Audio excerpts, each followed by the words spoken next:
ગ્લાસના colour તમે જોઈ શકો છો, કલર બહુ જ ફાઇન છે બધા. અને આ છે બધો કિચનનો સામાન જેમાં મને જરા ઇન્ટરેસ્ટ નથી. તો જઈએ આગળ.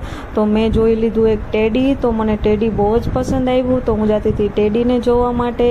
અને મેં જોઈ લીધું અહીંયા બોલ. તો બોલના કલર પણ બહુ ફાઇન હતા. તો આ ઓરેન્જ કલર મને બહુ ગમ્યો, તો મેં થોડું એની સાથે રમી લીધું. તો હવે જઈએ આગળ ટેડી પાસે. ટેડી બહુ ઉપર હતું, મારાથી નહોતું નીકળતું, તો પણ મેં ખેંચીને કાઢી લીધું, કેમ કે મારે એની સાથે ફોટો લેવાનો હતો. તો મેં લઈ લીધો એનો ફોટો. તો તમે જોયા ને ટેડી, કેટલો મસ્ત ટેડી છે. બધા નાના મોટા ટેડી હતા, પણ મને આનાથી પણ મોટું જોઈએ ટેડી. તો મને સામેથી પર્સ દેખાણો, તો પર્સ માટે હું આવી ગઈ પાસે. તો નજીક આવીને જોયું તો મને પર્સ જરાય નહીં પસંદ આવ્યો, કેમ કે એની પ્રાઇસ બહુ હતી.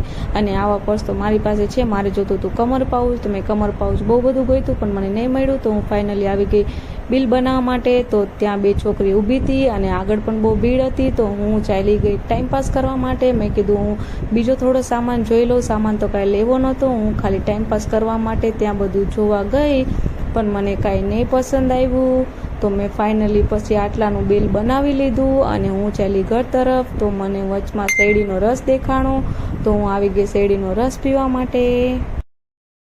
અભી મજા આયેગા ના ભીડો. તો શેરડીનો રસ મારો બને છે અને તમે જોઈ શકો છો બિચારા કેટલી મહેનત કરે છે. અને રસ્તો જો એકદમ ખાલી છે. અત્યારે તો પછી રાતે થઈ જશે ટ્રાફિક. ને ફાઇનલી મારો કે શેરડીનો રસ બની ગયો. અને મને પૂછ્યું કે તમારે કેટલા વાળો ગ્લાસ જોઈએ છે. તો મેં કીધું મારે મોટો ગ્લાસ જોઈએ છે.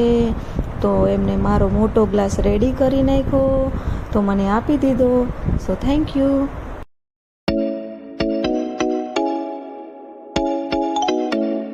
તો યાર મેં તો ટ્રાફિકના વખાણ કરી લીધા થોડાક. તો ટ્રાફિક જામ થવા લાગ્યું, કેમ કે અહીંયા રસ્તો બંધ હતો, અહીંયા ચાલુ હતું કામ.